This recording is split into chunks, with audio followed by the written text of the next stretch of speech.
My name's Ethan Manston. I'm 18 years old and from Montana. And right now, I have 0 pounds to my name. No land, no farm, no money.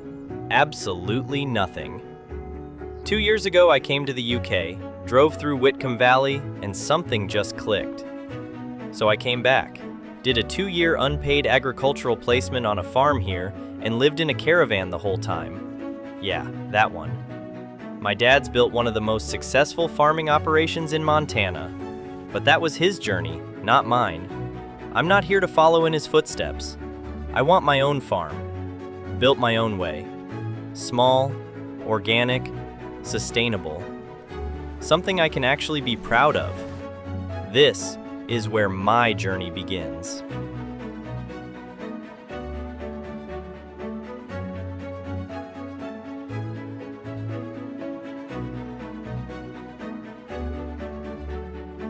So this is it then. 18 years old, living out of a caravan on someone else's farm.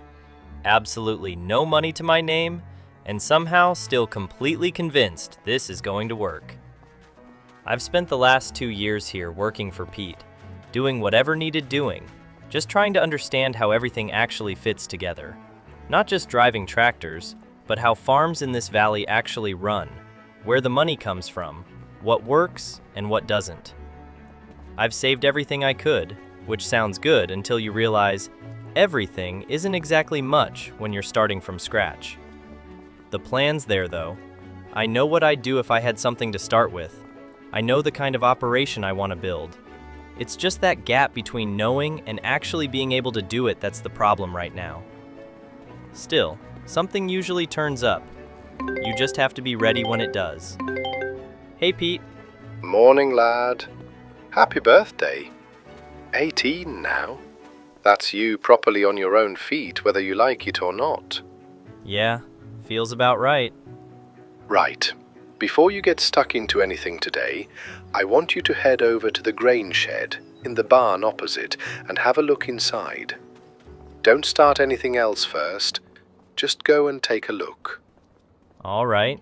What am I looking at? Pete. That wouldn't happen to be the 710, would it? Yup. John Deere 710. Sat exactly where I last parked it. 13,000 hours on it. Hasn't turned over in a good couple of years now. Fuel system will want going through. Electrics will need sorting. And I wouldn't trust half the hoses on it as far as you could throw them. Yeah. It's yours if you want it. I've got no use for it anymore. And it's not doing anyone any good sat in that shed. Pete, I didn't actually have a starting point this morning. I knew what I wanted to do, but I didn't have anything to do it with. And now you do. Just don't make a big thing out of it. Get it running, make it useful, and go and earn with it. That's all it's there for. Yeah, I will. Good. And don't ring me asking what's wrong with it. You've worked on it enough. You can figure it out. Fair enough. Now get yourself out there, and happy birthday. Thanks, Pete. Right. Let's see if that's actually enough to get you going properly. Yeah, all right, that's a start. Pete's given me the baler as well. Massey small square. Which realistically is the first thing that's going to make any money. So if this tractor doesn't hold together, none of that really matters. And there it is. Yeah, I rushed that. Got it running and just assumed it'd be fine, which it clearly isn't. Let's just get it out into the yard and see how bad it actually is under a bit of load. Not great. No, stop. This needs doing properly. It's still the fuel side. That's where it's breaking down. Should have picked that up the first time. Give me a minute. That's better. That's a lot cleaner. Got it down to about 10% now, which is probably about as good as this thing's going to get without throwing proper money at it. That should be enough to actually rely on it. Hello? Ethan, it's Giles Hartley, Longacre Farm. Oh, Giles. Yeah, hi. Pete Mercer gave me a ring this morning. Said you're on your own now. Look, I've just finished harvesting up on field 33. That's north of the valley, up past the manor house. Straw's down and ready to go, and I need it baled up properly. Right. Okay. It's not a small field, and with that baler it'll take you a bit of time. But if you're willing to take it on, I'll put about 8,000 on it for you, just this once. Get you up and running. Yeah, absolutely. I'll take it. That'd be a massive help, Giles. Good. Head on up when you're ready. No rush on the day. Just get it done properly. I will. I really appreciate it. Honestly. You're Godric's boy. I know how he runs things. If you've taken anything from that, you'll be fine. I'll give it everything I've got. That's all anyone can ask. Good luck up there. Thanks, Giles. Right. Here we go then. First proper job, straight out the gate. Bit of a climb up here as well. This thing's gonna have to work for it. No money, no backup plan. If this doesn't hold together, I'm straight back where I started this morning. But that's properly working. Right. Stay steady, keep it clean, and just don't give it a reason to fall apart. This is kind of exactly what I had in mind when I came back here. Start with whatever I can get, take on contract work, build something up piece by piece instead of trying to jump straight into owning everything. The way it works here, there's a lot of support if you do things properly. Government schemes, environmental payments, grants, but they're all tied to how you manage the land. So the plan's to do it right from the start. Keep everything clean, look after the ground, work toward organic if I can. I don't know exactly what this turns into yet, but I know I want it to be mine.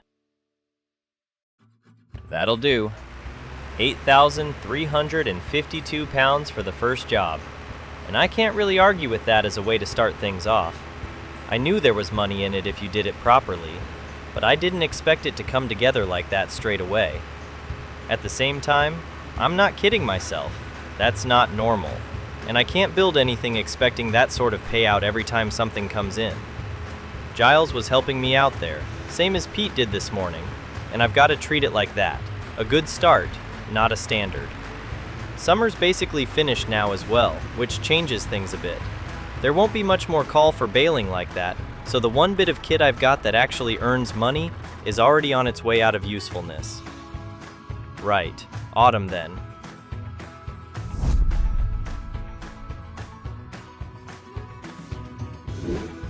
Different kind of work, different pace, and probably a lot less straightforward than what we've just come off. Summer gives you opportunities, autumn makes you think a bit more about how you're actually going to keep things moving. Hello? Ethan, Arthur Haynes. Arthur, yeah, hi. Pete and Giles both mentioned you're getting yourself started, so I thought I'd give you a call before someone else did. There's some deadwood down in the South Forest that needs clearing. Nothing complicated, just cutting and stacking. About 1,000 pounds in it. Yeah, I can do that. I've got a chainsaw, so that's not a problem. Good. Anything you cut, you're welcome to take with you if you want it. I don't need it, and I'd rather it wasn't left lying around on the land. That's good to know. I'm not entirely sure what I'd do with it yet, though. I don't even have a trailer to move it properly. You'll figure that out soon enough. Yeah, I'll head over now and get started. Let me know when it's done. Will do. Thanks, Arthur.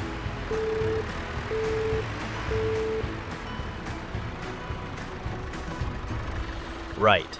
5 trees by the look of it. Nothing massive, but enough there to make it worth doing properly. Plan's simple. Take them down clean, cut everything into manageable pieces, and stack it up along the side so it's easy to come back and collect. It's not glamorous work, but at this stage, it doesn't need to be. There's probably a bit of money sat in this as well if I can shift it.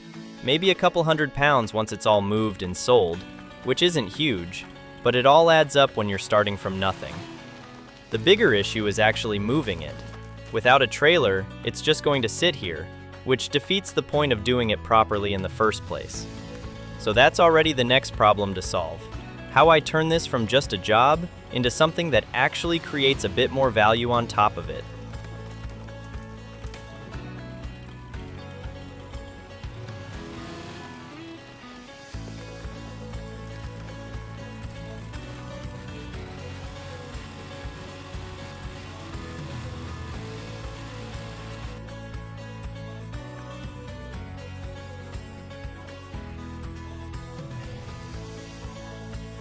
Right, so trailer's the next step. Doesn't need to be anything big, just something I can actually pull with this tractor and use to move logs, tools, whatever comes next. There's that place down in town, Peacock and Bennington. Been there a few times with Pete, so I know roughly what they've got. Past the carvery there on the left, always seems busy no matter the time of day. Over the bridge now, canal's full, boats all lined up along it. Sawmill's just off to the right. That's where all that wood's going to end up if I can actually get it down here. That's the thing now. Everything has to connect. No point doing jobs if you can't move what comes out of them. So yeah, get a trailer, keep things moving, and start building something that actually works together instead of just reacting to whatever comes up. Yeah, this place has got everything. Fent lined up there, Massey's next to them, all the kind of kit you'd want if you had the money sitting there ready to go. It's easy to get carried away looking at it, but that's not where I'm at right now. I just need something simple that does the job and doesn't cause more problems than it solves. Best thing to do is go and introduce myself properly, see if David's about, and what he's got that might actually work for me. No point overthinking it. Just start with what I need and build from there. Hey, I've been in a couple times before with Pete Mercer. Not sure if you remember. Pete, yeah, rings a bell. Can't say I remember you, though. That's fair. Ethan. I've just started out on my own, so you'll probably be seeing a bit more of me from now on. Right, fair enough. What are you running then?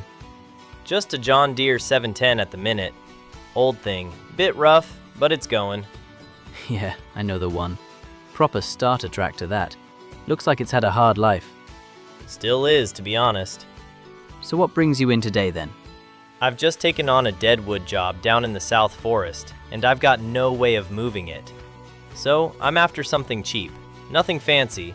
Just a small trailer I can pull behind that 710. Right. Budget's the key word there then. Yeah, as cheap as I can get away with, really. I've got something out back that might do you. Lizard two-wheel trailer. Not pretty, not new, but it'll hold what you need it to hold. What are you thinking on it? About 1,000 for it. It's not going to win any awards, but it'll get you going. Yeah, that sounds about right for where I'm at. You'll get logs on it, no problem. Just don't go stacking it like a lunatic. I'll try not to. Want to take it? Yeah, I'll take it. Good man. I'll get it sorted for you. Appreciate it. You'll be back for more before long. Trust me. That's the plan. See ya.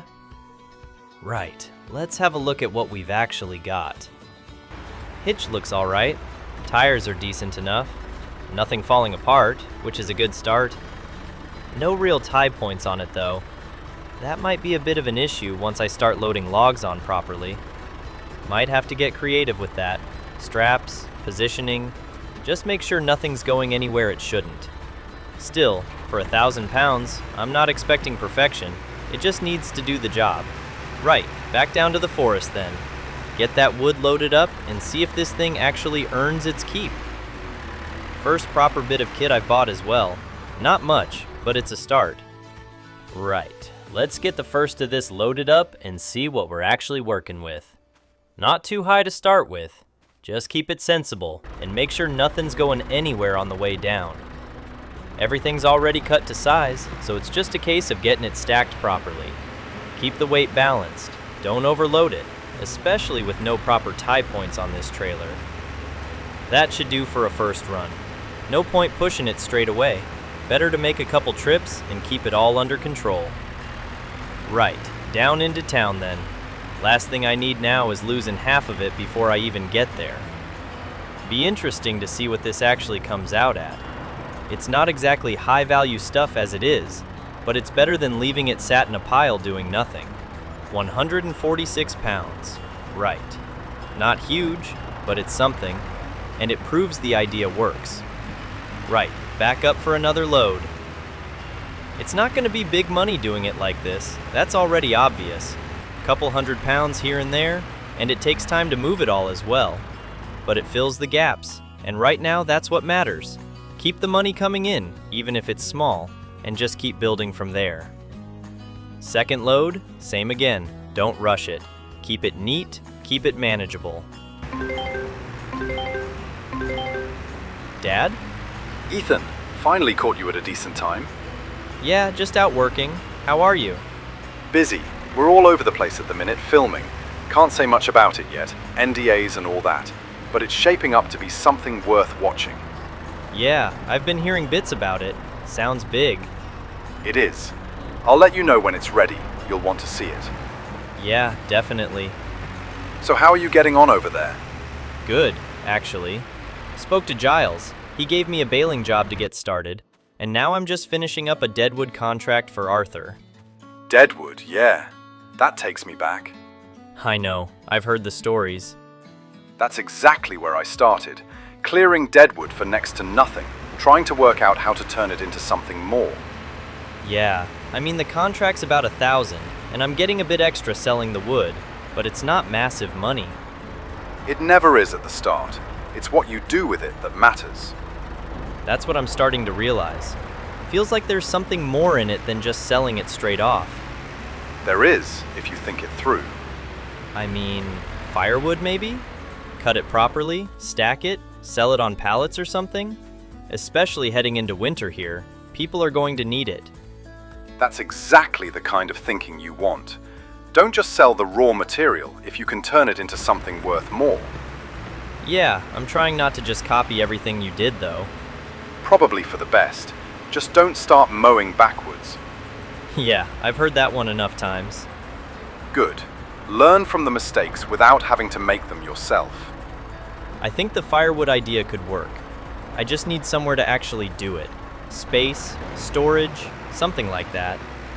Then that's your next step. And don't stay in that caravan too long either. It's fine for now, but it's not a long-term setup.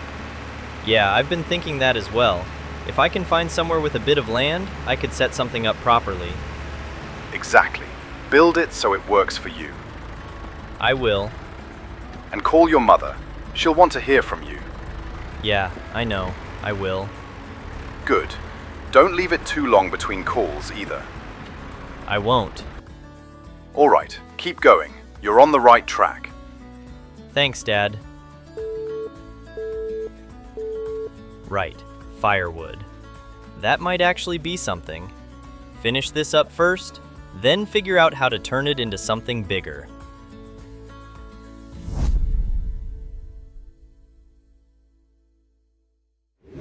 Right, new month, new approach.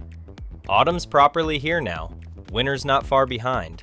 And if this firewood idea is going to work, it needs to start now, not in a few weeks when everyone else has already thought of it. No waiting around for calls this time. If there's work out there, I'm going to go and find it myself and start building something off the back of it.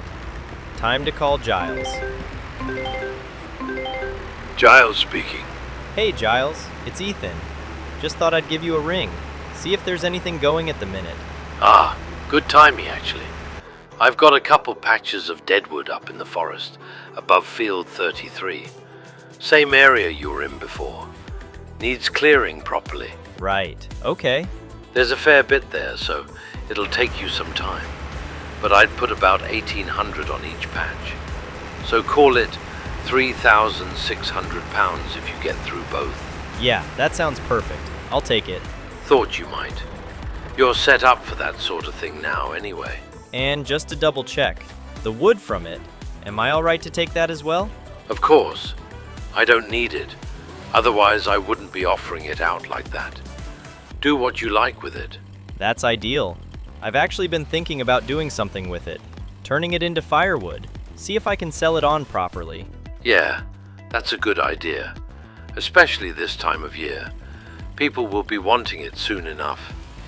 If you can get ahead of that, You'll do all right. That's the plan. I just need somewhere to actually set it up properly. What sort of place are you after? Somewhere I can rent ideally. Bit of space, maybe a garage or yard where I can store and process it. I'll keep an ear out. Things do come up around here. You just have to be quick on them. That'd be great, thanks. I'll keep looking as well. Good. Get that wood cleared first, then worry about the rest. Will do. Appreciate it, Giles.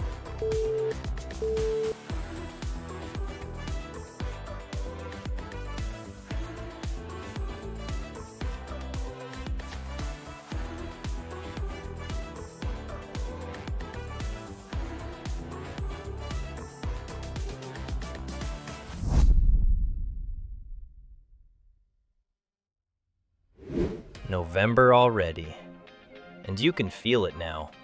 Proper cold creeping in, leaves coming down everywhere. Everything's starting to slow up a bit.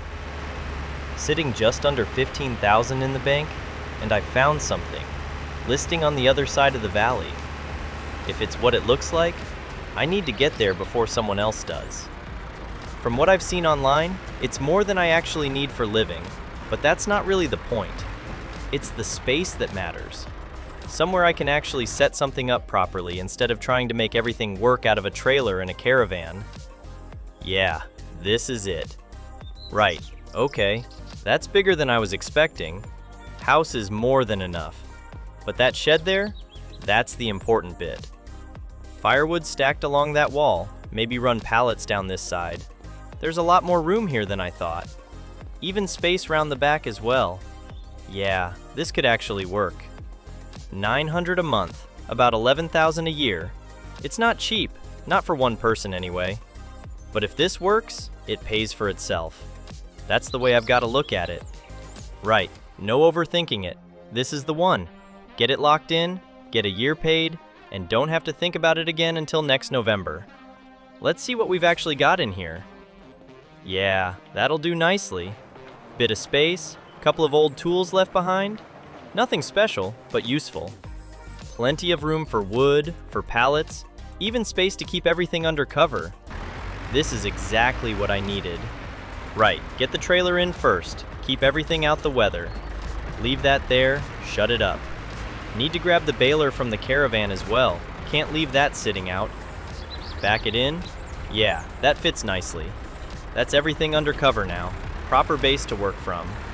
And this is where it starts. Little setup here, pallets ready to go, somewhere to process it properly. Cost me about $1,800 to get it going, which isn't nothing, but if it works, it's worth it. 2,500 liters in, nearly 6,000 out in pallets. That's where the margin comes from. Just over 2,000 a pallet. That's strong. And that's winter pricing as well. Drops right off outside of this time of year. So this is it. This is the window. Get as much made now as possible and move it while people actually need it. Right, no point standing here looking at it. Need wood. Messaged Giles already. He's got another patch up by field 33, same as before. That's the play then. Get back out there, bring it in, and start turning it into something worth selling. This is the first thing that actually feels like a business. Let's go get it moving. Before I forget again, I should probably call Mum. She'll have my head if I leave it too long. Hey, Mum. Ethan, hi. I was starting to think you disappeared on me. No, just been busy. Things are actually starting to come together over here. That's good. I miss you, though. The house feels very quiet without you. I've been traveling with your dad a bit, which has been nice, but it's not the same. Yeah, I know. I miss it too. I'll try and call more. I've just been trying to get everything going here. So tell me, what are you actually doing? Last time we spoke, you were still working for Pete. Got a little old tractor now, but I've done a few jobs now. Baling, deadwood contracts, and I've just set up a place to rent with a workshop so I can start doing firewood properly. That sounds like a big step. Are you keeping track of everything properly? Yeah, I mean, I know roughly where everything's at. Ethan, roughly isn't enough if you're turning this into a business. You need proper records, proper income tracking, And if you're selling products like firewood, you should really be doing it through something official. Yeah, I've been thinking about that actually. Especially if I start selling to places like the farmer's market. Exactly. Do it properly from the start and you won't have to fix it later. Yeah, that makes sense. And what about grants? Schemes? The UK has a lot of support if you qualify. I've looked into them. I know what's there. I just need land in my name before I can really use any of it properly. For now, I'm just renting and building up. That's fine. Just don't rush into anything financially. No big loans, no overspending. Build it steadily. I will. I'm being careful. Good. I just want to make sure you're doing it right. I am. It's going well. Better than I expected, to be honest. I'm proud of you, you know. Thanks, Mum. Call me again soon, all right? I will. Promise. Right, there it is. First proper pallet of firewood. Started as dead wood sitting in a field. Now it's actually something ready to sell. That's the difference. That's where the value is. If I can keep this moving, keep bringing it in, processing it, stacking it up, there's something in this. Still a lot to get through though. Need to get the rest of this cut, split, and ready. Winter's coming, and that's when this either works or it doesn't.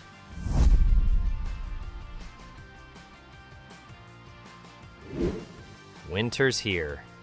Properly here as well. Cold mornings, frost everywhere. Even got a snowman out front somehow. First time in a long time I've actually slept in a proper bed too. Not a caravan, not freezing overnight. Makes a difference. Right, let's see what we've actually got. 10 pallets? Yeah, that's solid. That's a really good start. Only issue now is getting them moved. No chance I'm lifting those by hand. They're far too heavy. Right, need something to shift them. Forklift, something small, something cheap. Crisp morning, 1 degree, fog sitting low across the valley. Proper winter feel now. Got about 2,500 left, so whatever I get needs to fit inside that. Not exactly a strong position to be buying equipment from, but I don't really have a choice. No one here. Back room, office. Brilliant, of all days. Right, I'll give Oxy a ring. No point wasting time. Hey Oxy, it's Ethan. I'm down at the shop. You about? No, sorry mate, I'm out today. What do you need? I've got pallets of firewood ready. Just need something to lift them onto the trailer. I've only got about 2.5 grand though, so it's gotta be cheap. Yeah, that's not much to play with, but I might have something. There's a manual forklift sat in the back room. Been there a while, no one's touched it. Manual? Yeah, all arm power. Not pretty, but it works. 200 quid. Yeah, that's perfect. I'll take it. Go grab it, it's yours. Transfer me the money when you've got it. Will do. Appreciate it. This really is manual, isn't it? Going to feel this one after a few lifts. Still, 200 pounds? Can't complain at that. Right, get it back, get it inside, and start moving these pallets properly. That'll do. Let's get it set up. Right, now I can actually move them. I need somewhere to sell them. I did see the farmer's market website. There was a number on there for someone called Diane. Yeah, worth a call. See if she needs any firewood down at the market. Hi, is that Diane? My name's Ethan Manston. I've just started up doing firewood locally. It is? Firewood, you say? Where are you based? Just over the other side of the valley. I've got about 10 pallets ready, and I'm looking to start moving them. You've timed that well. We've actually just run out at the market. Right, okay. Bring 4 down today if you like, and I'll take them. I can do just over £2,300 a pallet, cash, but that's because we need it immediately. Yeah, that works. That works really well. Now listen. This one I'll take as it is, but if you want to keep supplying, you'll need to do it properly. As in? Register a business, company name, invoices, proper records. I run the market, and everything that comes through me is accounted for. Yeah, that makes sense. I've been meaning to do that anyway. Good. Because if your wood's decent, and I'll know soon enough, I'll want more next month. It's good. Proper dry deadwood, processed clean. We'll see.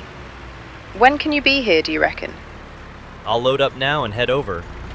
Right, that sounds wonderful. See you shortly. Right. That's 4 pallets gone in one go.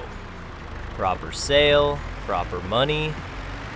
Yeah, that feels different. Just had a message from Arthur as well. Small deadwood patch. Nothing major, but worth doing. Yeah, straight onto that. No point slowing down now. More wood in means more pallets out. First time this actually feels like more than just bits of work tied together. That was a business transaction, even if it was a one-off. Next month, that changes. Need to get everything registered properly, get a name on it, start doing it properly through invoices and accounts. And if Diane wants more, which she will if that goes down well, then I need to be ready to supply it. That's the loop now. Cut it, move it, process it, stack it, sell it. Couple hours later, that's the lot down, all stacked and ready. Get it back to the shed, keep it moving. Right, straight into processing. December's nearly done, just under 12 grand in the bank. Now it's about turning this into something consistent.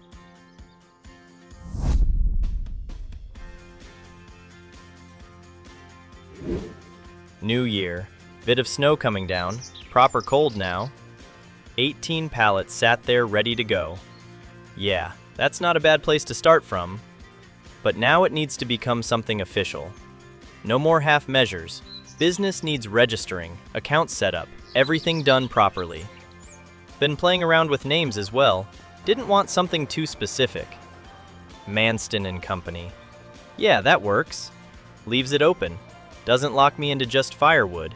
Gives me room to build it into whatever this turns into. Even sketched out a few logo ideas the last couple nights. Nothing fancy, but it's a start. Right, let's get this sorted. Hi, I'm looking to get a business registered. No problem. What sort of business are you setting up? Small operation to start with, firewood mainly, but I want something that can expand over time. That's fine.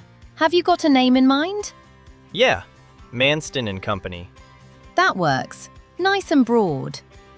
Yeah, that was the idea. I've even got a rough logo concept if that helps at all. Go on then. Nothing final, just something I've been putting together. Looks good. Clean, simple, easy to build a brand around. That's what I was going for. Right, we'll get you registered and set up properly. Once that's done, you'll be able to invoice, track everything, and run it as a proper business. Perfect. That's exactly what I need. Give me a few minutes and we'll get it sorted. Right back home. Manston & Co. Properly up and running now. Better call Diane and see if she wants more. Hi Diane, it's Ethan. Manston & Co. business is all ready to go. Congratulations, Ethan. Yes, wonderful news. I was expecting your call. I've got more firewood ready to go. Good. We'll need 8 pallets this time. 8. Yeah, I can do that. I can offer them at 2,000 pounds a pallet. That's a competitive price. Sounds good. I'll take all 8. Perfect. I'll get them delivered in runs, 2 at a time with what I've got. That's fine. Just keep them coming through. I'll write up an invoice now. Manston & Co. 16,000 pounds total, and send it through. Good. I'll have it paid by the end of the day. Appreciate it. Keep the quality consistent and we'll keep doing business. You've got it. Thanks, Diane. Right. First proper invoice sent. 8 pallets lined up. This is exactly what I was working towards.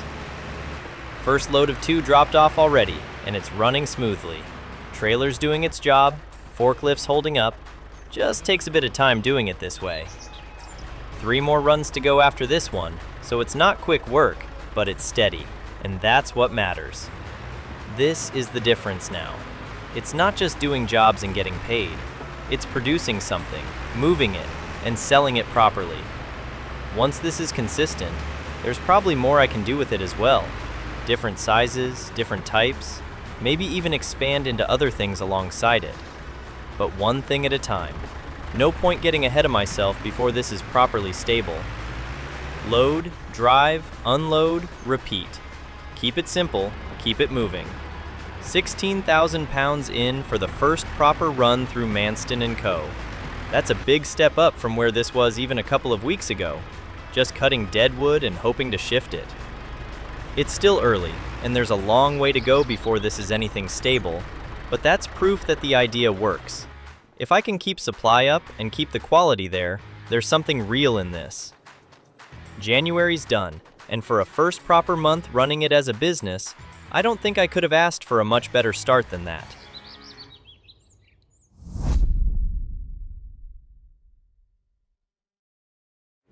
February already, and you can feel winter starting to ease off a bit now, which is good, because it means I can start thinking a bit longer term instead of just reacting day to day. I've still got 10 pallets of firewood to move, so there's money sat there, but this month I want to focus on getting a proper bit of land under me, something I can actually start building from properly, and I think I know exactly who to call. Giles speaking. Hey Giles, it's Ethan. I just wanted to ask you something. Would you ever consider renting out Field 17 to me? And if so, what sort of price would you be thinking? Field 17. Yeah, I suppose I would. It's not doing a lot at the minute. Just wild grass. I leave it be most years. Could be a good chance for you to get something going on your own ground. That's what I was thinking. Tell you what, I'd rent it to you for £2,600 a year. And if you ever want to buy it later, I'd let it go for $26,000. Yeah, I could probably buy it now, but I'd be completely wiped out if I did that. Exactly. Better to rent it, get something going, then decide later. Yeah, that makes more sense. I'll take it. Good. I'll get the paperwork sorted and send it through. Once that's paid, it's yours to use. Just look after it. Appreciate it, Giles. Really. And this is it. Field 17. Not big, about a quarter hectare by the look of it, but for what I've got, it's perfect. Wild grass, no chemicals, no interference. It's basically been left alone, which is exactly what I want. Could put it into a scheme straight away. Let it grow through spring, don't cut it until July, get paid for that. Then bale it properly as hay, no wrapping, keep it clean. There's another scheme there as well. And if I do that right, that's another product, hay bales, something else I can sell alongside the firewood. There it is. Invoice from Giles, $2,600 for the year. Right, get that done now. First bit of land. It's not much, but it's enough. When the time comes, I'll need a mower, a tedder, a rake, get everything set up to actually work this properly. But that's for later. For now, just having it is the main thing. Hello? Hi, is that Ethan? Craig here from the Toby Carvery down in town. Diane gave me your number. Said you're the one to speak to about firewood. Yeah, that's me. We go through quite a bit here, especially this time of year. Would you happen to have any available? I do, yeah. Good. 2 pallets would do us for now, just to get us through the month. Yeah, I can do that. I'll price it at 2,000 pounds a pallet. That works for me. Bring it down today if you can. I'll get it invoiced now and head straight over. Perfect. Come in when you arrive. We'll have a proper lunch and chat on me. Great, will do. Right, word's getting around then. 2 pallets on, get this moving. It's a good sign. Diane's clearly happy with the wood if she's passing my name on. First proper repeat style customer. Not just one-off sales. Something I can rely on and build around instead of chasing the next job. Manston & Co. starting to feel real as well. Orders coming in, invoices going out, everything actually moving the right way. If I can keep the supply steady and the quality right, There's no reason this can't keep growing from here. Yeah, looks busy enough. Right, let's get in there, make a good impression, and see where this goes. Craig, I'm Ethan. Good to meet you. Appreciate you having me in. Ethan, yeah. Good to meet you properly. Come on, grab some food. We'll have a quick chat. I won't argue with that. So, Diane says your firewood's solid. That's the aim. We're not burning through huge amounts all at once, but it's steady. And steady supply is worth more than anything. That works for me. That's good. If you ever get to the point you're producing more, meat, veg, anything like that, we always look to source local if the quality's there. Yeah, that's where I'd like to get to eventually. Just not rushing it. That's the right way. Now, I'd better get back to it. Was great meeting you, and if you could drop the pallets round the back, we go from there. Appreciate it, Craig. I'll get them sorted now.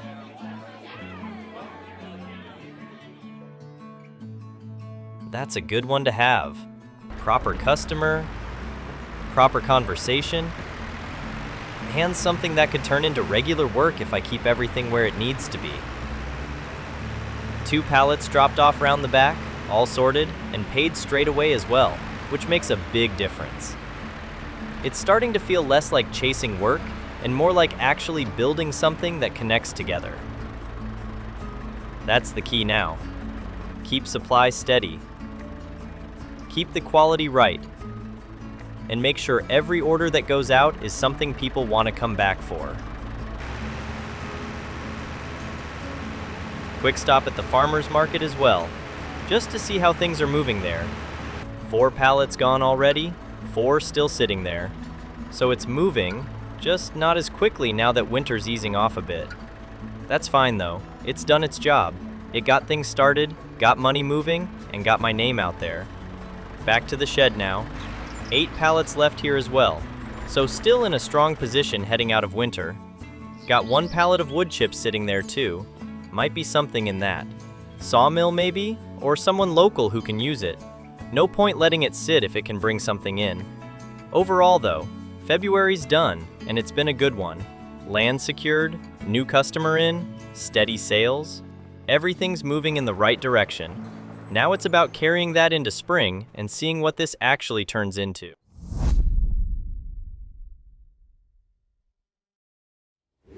You can feel it straight away. Bit more warmth in the air, days starting to stretch out again. First thing to get sorted is the schemes. This one's simple. Leave the grass alone through spring. Don't touch it until July, and you get paid for letting it grow naturally and giving wildlife space to move through it. Then there's this one, cutting down on plastic use. No wrapping bales, which suits me anyway because I was planning to go straight into hay when I cut it later on. One thing that does need sorting now though is this trailer. It's been solid up to this point, but I'm spending too much time going back and forth with it. If I can carry more in one go, everything speeds up. Less driving, less loading, just smoother all round. Ease it out? Yeah, that's about all it's got left to give. There's enough money there now to actually improve things without putting myself in a bad position, so it makes sense to upgrade it while I can. Let's see what's sitting down there. Starting to recognize this place a bit too well now. Not a bad problem to have, I suppose. Morning, Oxy. I'm on the hunt for a new trailer. Not surprised. That little one's done a fair bit of work for you by now. Yeah, it's been solid, but I'm outgrowing it. Too many trips back and forth. Tell you what, I'll take it off your hands for $739. Yeah, that sounds fair. What have you got to replace it? Got a FarmTech EDK 650 out back. Flatbed version. Grey body, green headboard. Nice bit of kit. That sounds about right, actually. Not too big, not too small. Comes with straps as well, so you're not fighting to keep everything on. All right, I'll take it. Appreciate it, Oxy. No worries. She's all yours. Yeah, that's a proper step up. Nice wide bed, solid frame, and those straps are gonna make a big difference straight away. Looks clean as well. Simple, but exactly what I need. Now, let's put this to use. I think I'll call Arthur and see if he has any deadwood jobs on the go. Hey Arthur, it's Ethan. Just checking if you've got any more deadwood going? I do actually. Bit further out this time. Northern forest, right up near the top corner. That's fine. I've just upgraded the trailer, so I want to give it a proper run anyway. Moving up already, are we? Trying to. Alright then. Same deal as before. Get it cleared. Let me know when you're done. Will do. Heading up now. Thanks, Arthur. Yeah, this is a bit further out, but there's a decent amount here. Right, let's get into it. Straight away, you can feel the difference with this trailer. Just being able to load properly without worrying about space makes it so much easier. I can actually build a proper load here, stack it high, use the straps, and not feel like I'm about to lose half of it on the way back. If I do this right, this could be one trip instead of 3 or 4. That alone saves so much time over a full job. And it's not just this, deliveries as well. Instead of 2 pallets at a time, I can probably run 6, maybe even 8 if I stack it properly. Might even be able to double stack at some point, really start moving some volume. For $6,000, that's a big upgrade to how everything runs. Still got about $23,000 in the bank as well, so there's room to work, but I need to be careful with it. Tax bill's coming next month, and that could take a decent chunk out. And rent, 11 grand due later in the year, that needs to be set aside properly. Yeah, that's the priority. Make sure that money's covered first, then everything else builds around it. Right, that's about as much as I can safely get on. 1 load, that's the difference. 1 full load, stacked properly, straps holding everything in place, and I'm not worrying about losing half of it on the way back.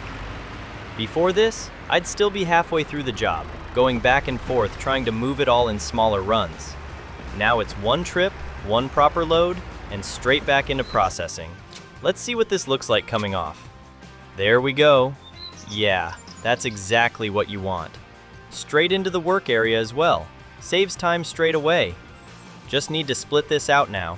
Keep one side ready to feed straight into the saw, other side stacked clean so it's not in the way. It's simple work, but doing it like this keeps everything moving without slowing me down later. Even ended up with a pallet of wood chips out of it.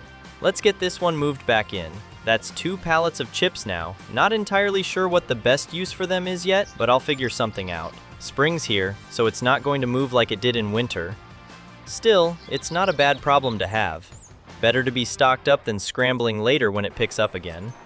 March done, and everything's in a good place heading into April.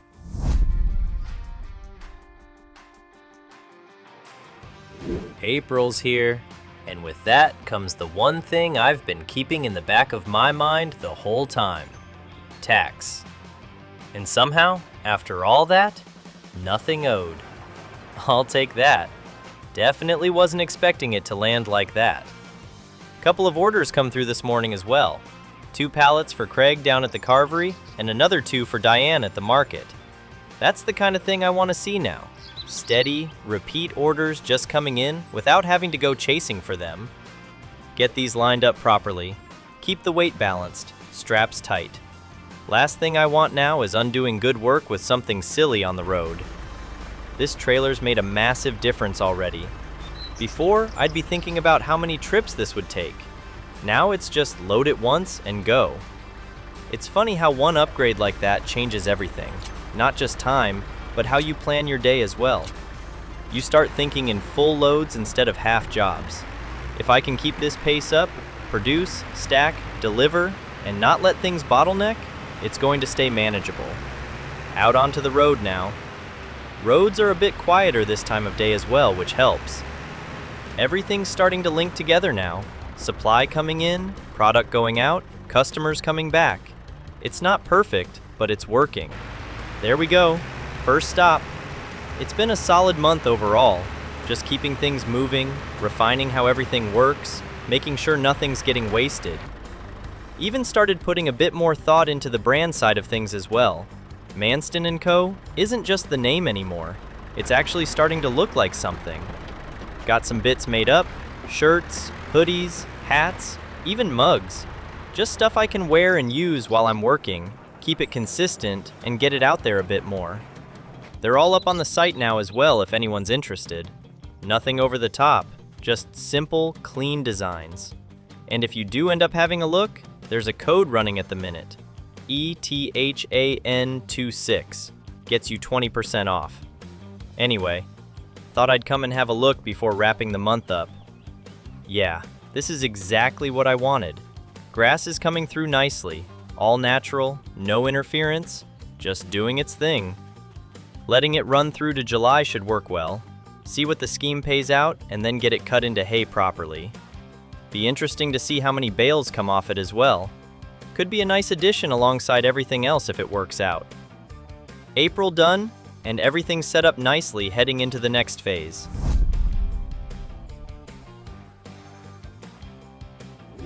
May's started properly now, and for the first time, I'm not looking at the bank thinking how I'm gonna survive the month. July's the big one, that first proper cut on the field. And if I don't have the right gear ready before then, I'm going to be scrambling. So today's simple. Get a mower, get it stored, and make sure everything's lined up before the grass is ready. Just gotta be smart with it as well. No point buying something the tractor can't actually run. So we'll see what Oxy's got and make a call from there. Morning, Oxy. Back again. I'm after a mower this time. Something I can get in now and have ready for July when the field's ready to cut. Yeah, that makes sense. Have a look through the catalogue there. There's a few options under $5,000 that'll do what you need without overcomplicating things. All decent bits of kit. Just need something the tractor can actually handle without killing it. That's the thing. Your 710's right on the edge for some of these. That RDMR's a bit heavier and wider. I wouldn't bother with that one if I were you. The RP1700 though, that's probably your best bet. About 4,100, needs around 60 horsepower. That'll do the job nicely. Let's go with that one. Good choice. That'll see you right. Nice one. Cheers, Oxy. That looks the part straight away. Not too big, not too small. And it actually suits the tractor, which is the main thing. Hitch it up, make sure everything's sitting right, no wobble, no nonsense. Yeah, that's solid.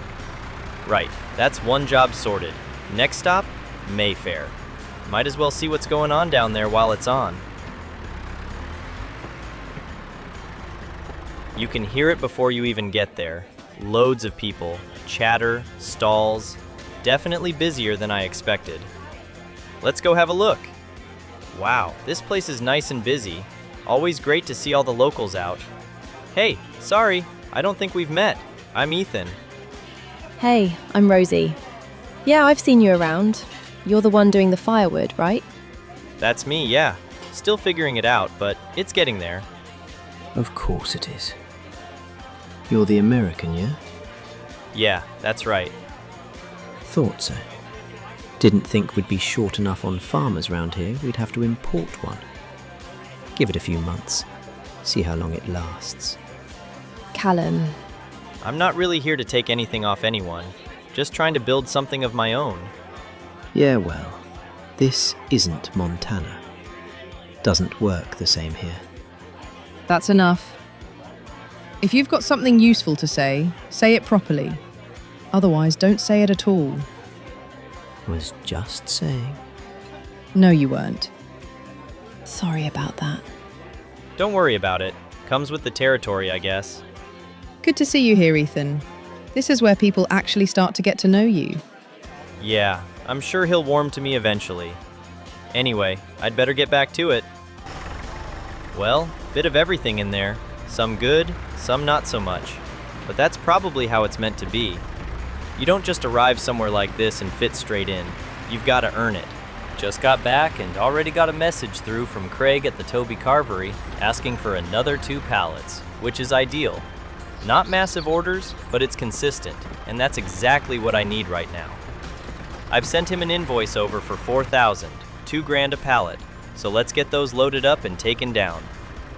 It's starting to feel a bit more real now, not just scraping together whatever I can find, but actually having people come back and ask for more.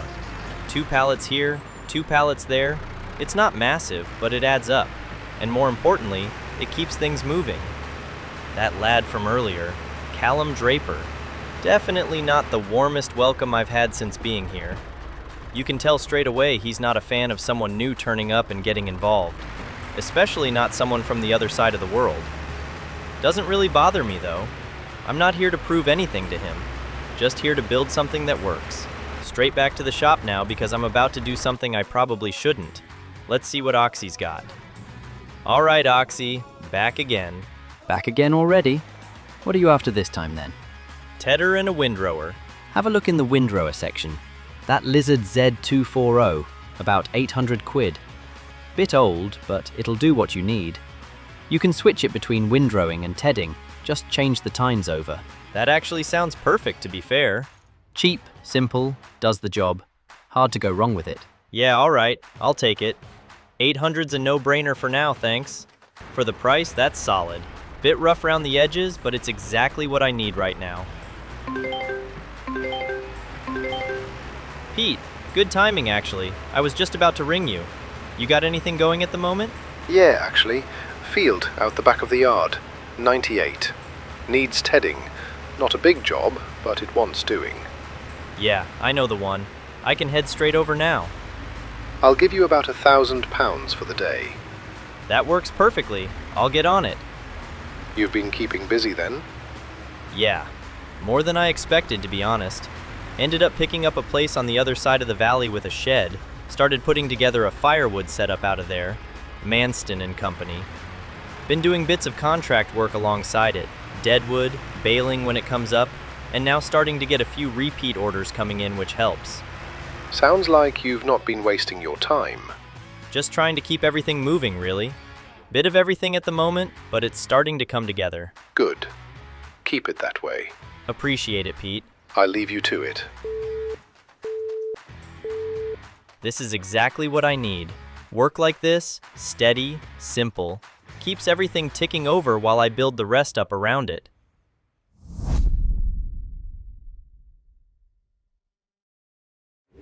Summer's finally here, and you can feel it straight away. Longer days, warmer air, everything actually growing properly now. One more month, and that field's ready. Still got those 2 pallets of wood chips sitting there doing nothing though. Been looking around, and there's a livery yard not far from here. Might be worth giving them a call and seeing if they need them. Hi, is that Sarah? It's Ethan. We met briefly at the Mayfair. I've got a couple pallets of wood chips I'm looking to move. Just wondered if you had any use for them. Possibly. Not something I urgently need though, if I'm honest. That's fair. I'm just getting things going properly at the moment. Small setup, and I've got these 2 spare. I could do them for £1,000 each just to move them on. 1,000 each? Yeah, that's actually pretty reasonable. All right, I'll take them. Perfect. I'll send the invoice through now. Do you want me to drop them off? Yeah, that works. Just down by the lake. Oak Tree Farm. I won't be there, but you'll see a pallet already in one of the sheds. Just leave them in there. Yeah, I know the place. I'll get them over to you now. This must be it. Place looks tidy enough from the outside. Proper setup this. Everything's clean, well kept, building's all in good shape. You can tell straight away it's run properly. And there we go. That pallet in the shed. That's where she meant. Nice and easy drop off in the end. Can't complain with that. Worth having a quick look around while I'm here, just to get a feel for the place. 2 silage bales there, and those are big ones as well. And inside, yeah, full stack of large straw bales, then grass bales, and hay stacked off to the side. This is a proper operation. They're not dealing in small stuff here. Might not need anything I'm producing right now, but if I scale up later, this is exactly the kind of place you'd want to be supplying. And there they are, first proper group of horses I've seen around here. That's a lot of mouths to feed, and a lot of bedding as well. Wood chips now, hay later, maybe even more down the line. Just need to keep things steady and build up to that. No point rushing it. Right, back home now. Schemes are coming up next month. July's the evaluation point for leaving the field uncut through spring.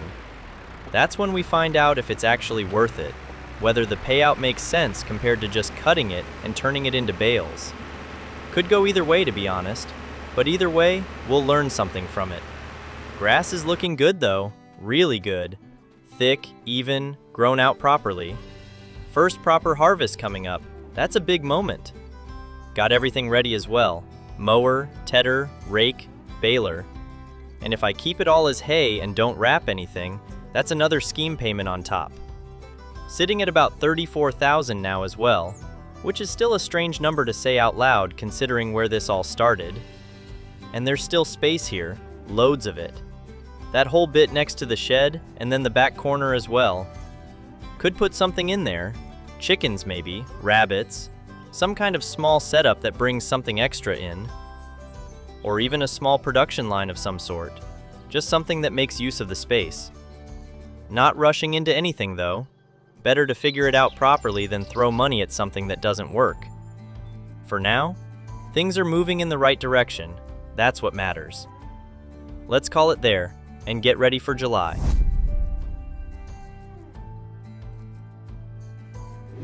This is it. July's here. Just had the email through from the schemes as well. First proper payout. Let's see what we've actually made. £3,000 just for leaving the field alone through spring. That's better than I expected, to be honest. Proper money, and I haven't even touched the grass yet. Which means now we've got a decision. Take the payout, then go and cut it anyway, turn it into something more, or just leave it and play safe. No, we're cutting it. That's always been the plan. And the second scheme? Yeah, that one's still running. No wrapping, hay only, next check's in August. So everything we do here now, it matters. $37,000 in the bank, everything finally lined up, and now we actually get to see if this all works the way it's supposed to. First proper job on my own field. Not a contract, not someone else's land. Mine. Been waiting a long time for this. Hang on. Why am I not moving? That's not good. That's really not good. It's the mower. It's too much for it. 50 horsepower trying to drag something that wants 60. And the ground's not helping either. Alright, don't panic. Just get it moving again. Back it off. Reset. Give it a bit of room to breathe. There we go. Moving again. Just need to be smart with it. Keep it rolling. Don't let it bog down again. That's better. At least it's cutting now. Although, there's not much coming off it. Edge of the field's always thinner though, so maybe it picks up further in. Just need to get into the middle. That's where it'll show. Alright, first lap's nearly done. Just keep it steady. Bit soft up here. Ground's starting to give a little. It's alright, still moving, still moving. No, no, no, no, not again. Come on! It's gone, completely gone. I'm stuck. That's it, just completely buried. First proper job on the field. First time everything's meant to come together, and I can't even move. Thought I had it all lined up this time.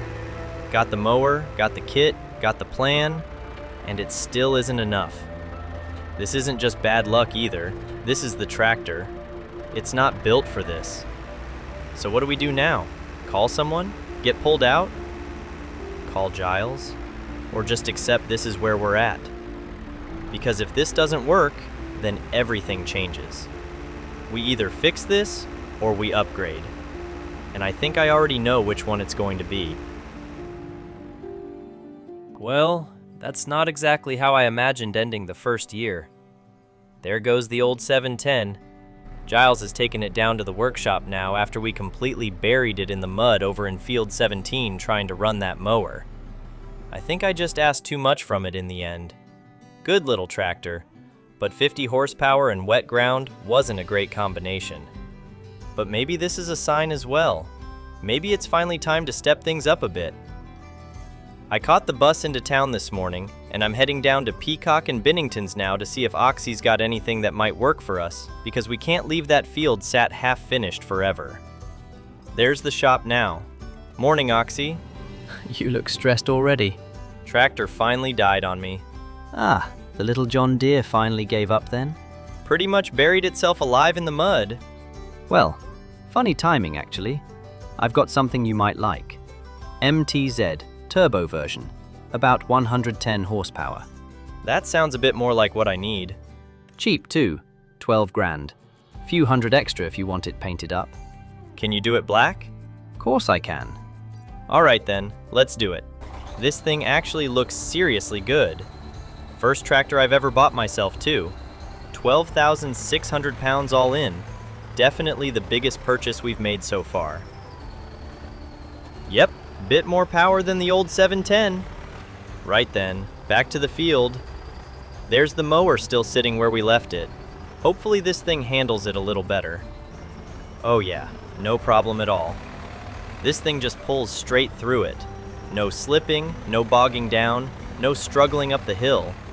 Feels weird actually being able to work without fighting the tractor every 5 seconds.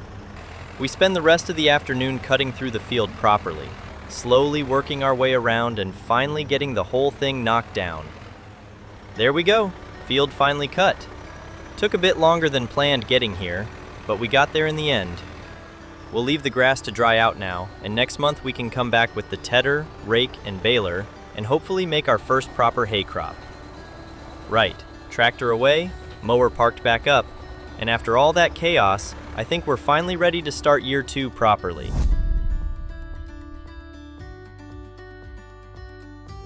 August already. Officially year 2 now. 1 full year gone already. This month should be a good one though.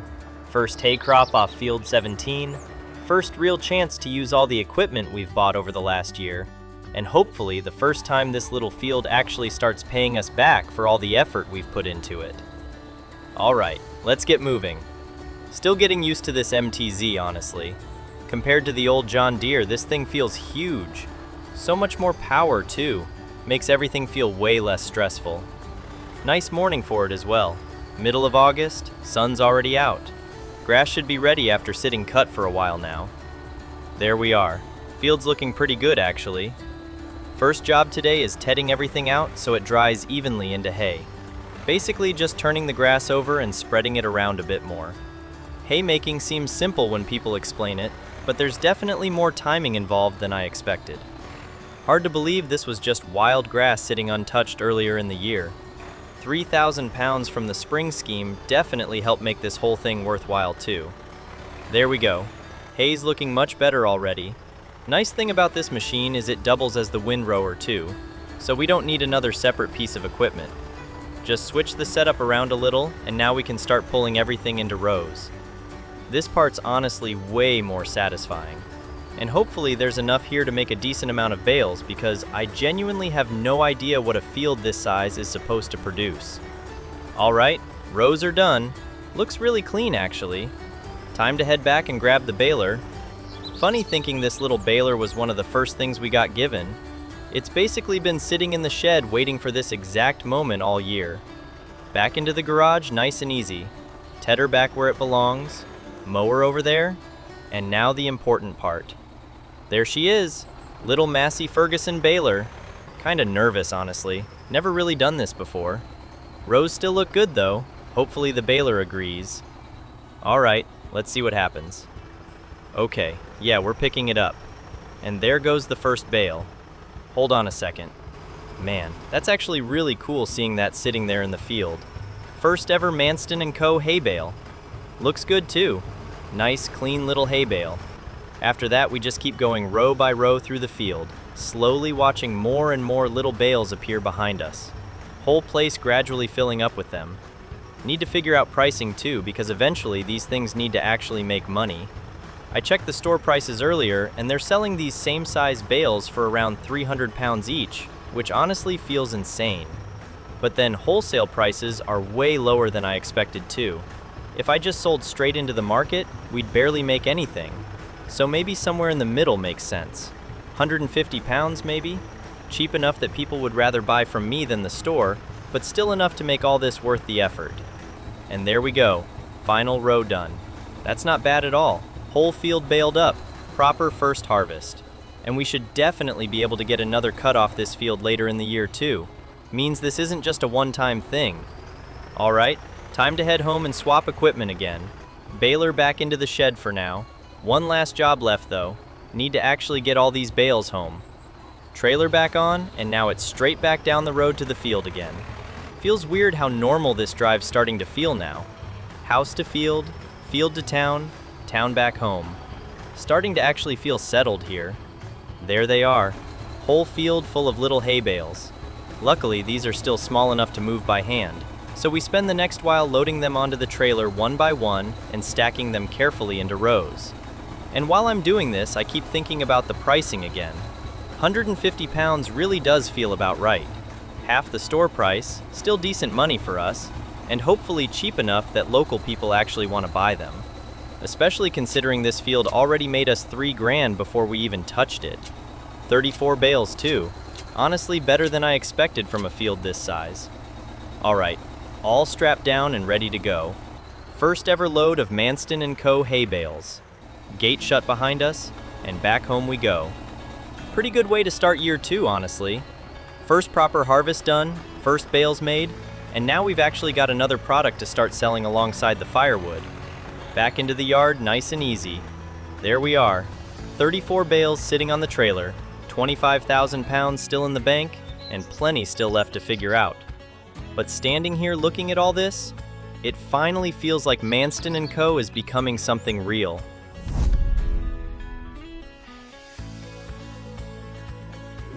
September already. Summer's fading out fast now. Mornings are colder, evenings are getting darker earlier, and there's definitely that autumn feeling starting to creep into the valley. Honestly though, this is the first month where the business feels like it's actually moving forward a little.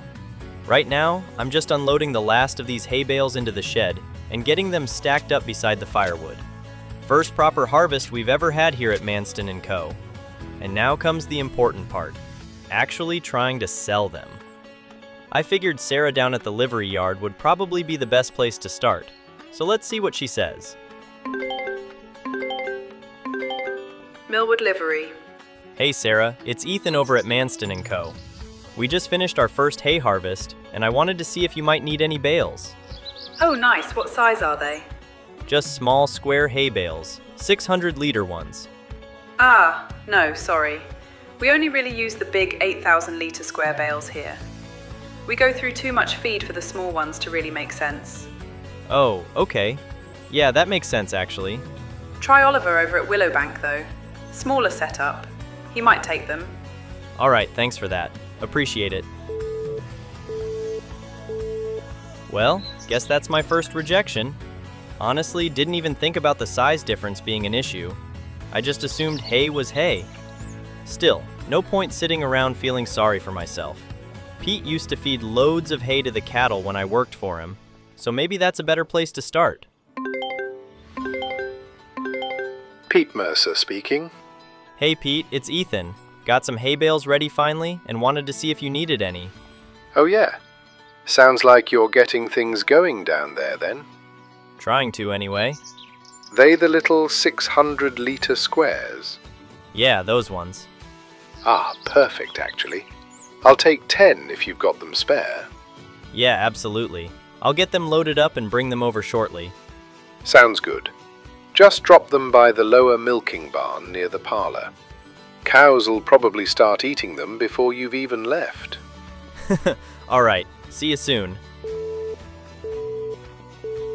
There we go. First sale already feels a little better. Still though, might as well call this Oliver guy too while we're here. If you want some as well, we can do both deliveries in one run. Willowbank Stables. Hey, is this Oliver? Sarah Millward gave me your number. My name's Ethan. I run a small business called Manston & Co. nearby, and we've just finished our first hay harvest. Oh yeah? We've got small square organic hay bales, 600-liter ones. Was wondering if you might need any for the horses. Actually, yeah, those would probably work really well here. How many have you got? About 20 spare right now. I'll take 16 if that works for you. Yeah, absolutely. I'll get them loaded up and bring them over today. Perfect. Just leave them in the open barn beside the dressage arena when you arrive.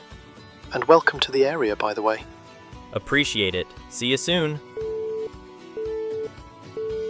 Well, there we go then. Not a bad morning, honestly. Time to get these loaded up. It's already starting to rain. First stop's Pete's farm. Roads are getting familiar now, honestly. Strange thinking how nervous I was driving around here a year ago. There's the cattle barns up ahead. Pulling into Pete's place still feels weird after working here for so long. Feels more like visiting an old job than visiting another farm. Just through here, and there's the lower milking barn. Pete wasn't kidding either. Soon as the bales hit the feeders, the cows are straight over eating. Honestly saves Pete a pretty decent job too. After unloading, I spend a couple minutes just walking around under the roof, listening to the rain hammering down outside. Man, imagine owning a place like this one day. Big barns, cattle everywhere, proper land, proper setup. That whole estate idea keeps creeping back into my head lately too. Still probably way out of reach right now, but maybe not forever. Anyway, next stop. Roads are soaking wet now as we head further through the valley toward Willowbank. Oliver texted me the address earlier, so hopefully this is the right place. Yeah, this looks like it. Nice little property, honestly. Old English barns, tidy yard. House looks really well kept too. And over there's the dressage arena with the stables further back near the horse paddocks. Definitely a different feel compared to Pete's farm. Oliver asked for the bales to be stacked in the open barn beside the arena. So we spend the next while unloading all 16 one by one and getting them stacked up neatly inside out of the rain. Honestly feels good finally seeing products we made ourselves leaving the farm. Both invoices paid too, which definitely helps. We're sitting around 28,000 pounds now, which isn't bad at all considering where we started. After unloading, I take a quick walk around the yard before heading out. Couple horses out in the paddocks, nice quiet setup, and honestly, Oliver seems like a good person to know around here. Hopefully we can keep him on our good side. Anyway, rain's getting heavier now and I'm soaked through, so I think it's time to head home. Not many bales left now either, which is good. Firewood season's coming up soon too, and hopefully once winter hits, we can start shifting more of those wood chips as well. But for now, September's been a pretty solid month. First real hay sales done, some new contacts made, and for the first time in a while, it actually feels like this business has some momentum behind it.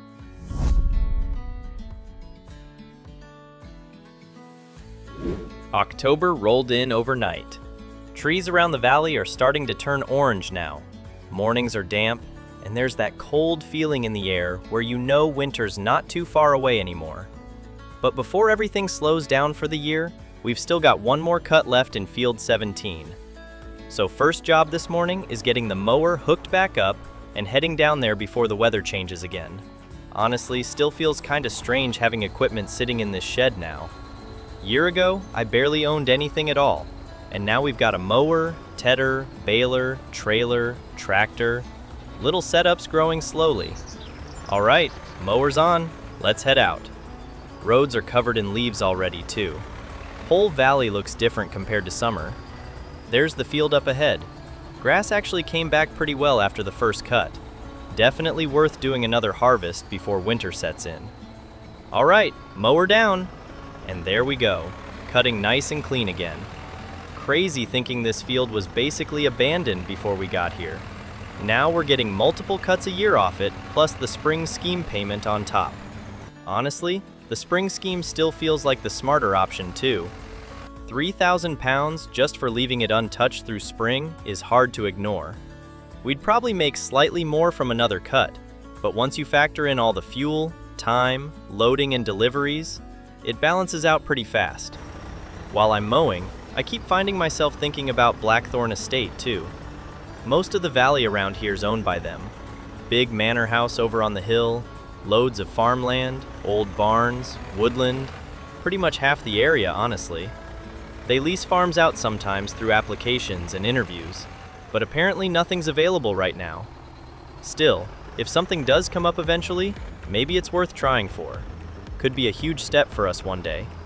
Anyway, focus on this first. Last strip coming up now. And there we go. Whole field cut again. Looks good too. Nice, neat layer sitting there ready to dry out and get turned over. Quick look around. Yeah, definitely worth doing. All right, back to the house for the tedder. This road between the house and field might as well be our driveway at this point. Back into the shed nice and easy. Mower off, tedder on, and straight back out we go. Clouds are rolling in a little now too. Hopefully weather holds long enough to get all this done. Back through the gate and into the field again. All right, let's get this hay turned over. Hey kid, Hey Dad, what are you up to? out in the field tedding hay. Last cut before winter. Man, hearing that brings back memories. Yeah? Oh yeah, used to spend half my life doing exactly this. Long days chasing weather forecasts and hoping rain stayed away. Sounds about right, honestly. How's everything going over there anyway? Good, actually. Better than I expected. We've got the field producing now. Firewood's still moving. Sold most of the hay already, too. That's awesome, Ethan. There's also this estate here called Blackthorn. They own a bunch of farms and yards around the valley. Apparently, people can apply for leases when they become available. You should absolutely look into that. You think? Of course. That's how a lot of people get started. You don't need to own everything straight away. Just need an opportunity. Yeah, maybe. Could be something worth aiming toward at least. Exactly. One step at a time. Appreciate it, Dad. Proud of you, kid. Keep going. Funny hearing Dad talk about doing the exact same jobs years ago. Makes this whole thing feel bigger somehow. Rows are looking good though. Nice and thick again. Now it's time for the baler. Back down the road one more time. Tedder away, baler hooked on, and straight back to the field yet again. Busy month this one. Rows are still dry too, which is good. All right, let's start baling. Always satisfying watching the little bales pop out behind the baler one after another. Whole field slowly filling back up with them. While I'm doing this, I've been thinking a lot about winter too, and how we keep the business moving once the grass stops growing. One idea I've got is maybe building some raised garden beds beside the house. Nothing huge, just enough to grow a few vegetables and maybe sell some produce down at Diane's market. Would have to be temporary though, since this place is rented. Need something we can eventually pull apart and move somewhere else if we had to. Still, could be a nice little extra income stream. And there we go. Final row done. Field full of bales again. Looks like about the same amount as last time too, which honestly surprised me this late in the year. Back home for the trailer now. Baler tucked away, trailer hooked up, and now we do the slow part. Back through the gate once again and straight into the field. 33 bales this time. One less than the first cut, but honestly that's still really solid. We spend the next while lifting them onto the trailer one by one, stacking them carefully into rows, and trying not to wreck our backs in the process. Definitely feel this tomorrow morning. Last few bales loaded now, straps on, trailer secure, and that's October done. Field's empty, grass is cut, and winter's officially on the way. Back through the valley roads one last time and into the yard, straight into the shed. We start unloading a few bales onto the growing stack beside the firewood before finally calling it for the night. Long month, but a good one. And honestly, sitting here with a hot cup of tea while rain taps against the windows, life's starting to feel pretty good out here.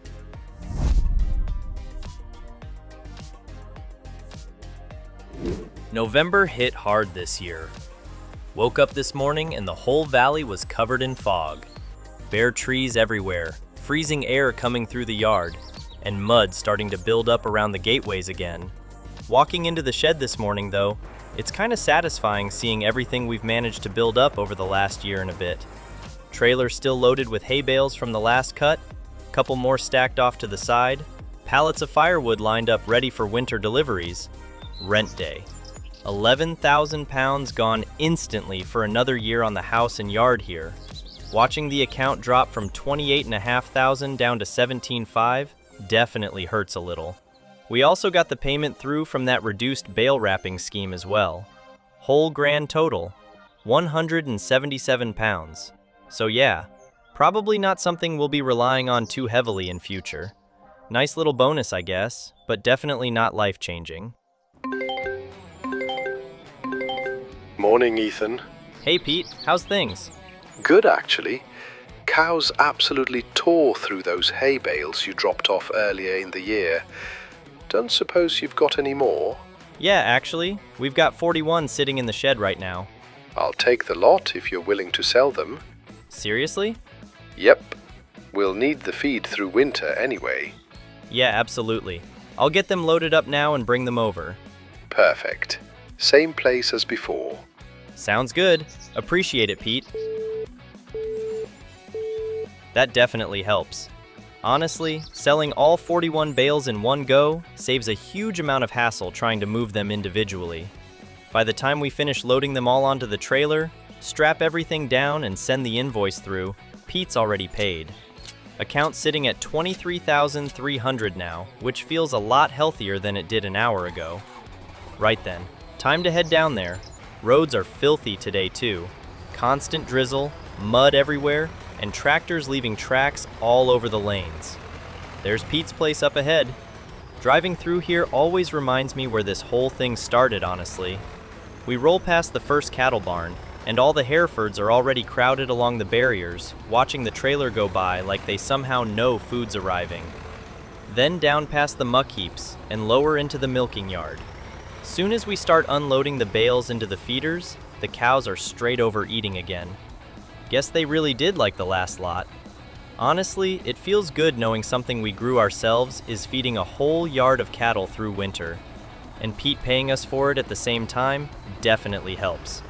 Once the last bale's unloaded, there's not really much else planned this month. Still got firewood sitting back home, but nobody seems desperate for it yet. Think people are probably still waiting for winter to really kick in before they start buying larger loads. So while we're leaving the yard, I figure I may as well give Giles a call and see if there's any forestry work going. Hello, mate. Hey Giles, just wondering if you've got any deadwood jobs going at the moment? Actually, yeah. There's a patch up in the forest needing cleared out, if you're interested. Yeah, definitely. I'll send you the coordinates now. Just dead standing trees, mostly. Perfect. Appreciate it. No worries. Keeps you busy through winter at least. And honestly, he's right. So, from there, we head straight up into the forestry section above the valley and spend most of the month working through deadwood contracts. Cold mornings, chainsaw running constantly, loading log after log onto the trailer while rain drips through the trees overhead. Definitely not glamorous work. But there's something satisfying about it. Whole process becomes routine after a while. Cut the dead trees down, trim them up into manageable lengths, load the trailer, head back home, unload the logs, then head straight back for another load. By the second or third run, the yard's starting to fill up again. Huge log piles building on the left side, splitting area on the right getting busier every day, and slowly but surely, more pallets of firewood stacking up beside the shed. Days start getting shorter too. Feels like every time you look up it's getting dark already. But we just keep going. Chainsaw, trailer, splitter, forklift, over and over again. And before long, late November rolls around. Now we've got nearly 20 pallets of firewood stacked up ready to sell, one full pallet of wood chips finished too, and only a little bit left to process from the final log pile. Tonight though, I think we've earned a break. We finish stacking the final pallet into place using the forklift, shut everything down, and for a second, just stand there looking around the shed. A couple years ago, none of this existed.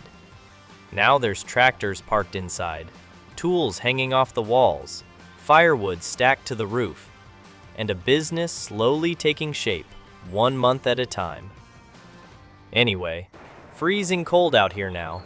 Time to shut the lights off and head inside for dinner before December arrives.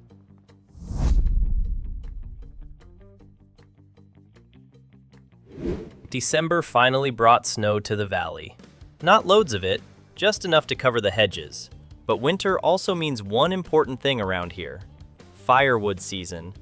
Soon as I walked into the shed this morning, my phone was already full of messages. Craig over at the Toby Carvery wants 4 pallets of firewood, and Diane down at the farmer's market wants 10 pallets as well. At 2,000 pounds a pallet, that's 28,000 pounds worth of deliveries in 1 month. Honestly, kinda crazy thinking about that. So we've definitely got work to do. First thing this morning is loading everything up with the forklift. One pallet at a time, carefully stacking them onto the trailer while snow drifts through the open shed doors behind us. Once everything's strapped down properly, we head out toward town. Roads are slippery this morning too, so it's a slow drive through the valley and down past the train tracks into town. First stop's Craig at the Toby Carvery. We pull around the back into the delivery area and start unloading his 4 pallets into the drop-off zone he wanted them stacked in. Honestly, feels good seeing local businesses relying on us now, instead of us constantly chasing work. And just like that, Craig's order is done. Trailer strapped back up again, and now it's straight across town for Diane's delivery. 10 pallets is a pretty serious order too. Farmers market must get busy this time of year once people start stocking up for winter. While we're driving over there, I keep thinking about next year and ways we can expand the business a little more. Still thinking about building a couple raised garden beds behind the house once spring comes back around? Nothing massive, just enough to grow some vegetables and maybe sell produce down at Diane's market alongside the firewood. Feels like the kind of thing that fits Manston & Co. pretty well, honestly. By the time we finish unloading Diane's pallets and the invoices come through, the account's sitting right around £50,000. That's definitely the most money we've ever had, especially after paying $11,000 rent just last month. Once we get back home and park the trailer up, the yard suddenly feels way emptier. 7 pallets of firewood left, 1 pallet of wood chips sitting over in the corner. I finally have time to seriously look into something that's been sitting in the back of my mind for months now. Blackthorn Estate. Most of the southern valley around here belongs to them. Old farmland, woodland, barns, houses, huge amount of land. And lately, they've started listing a few places that could potentially come up for lease.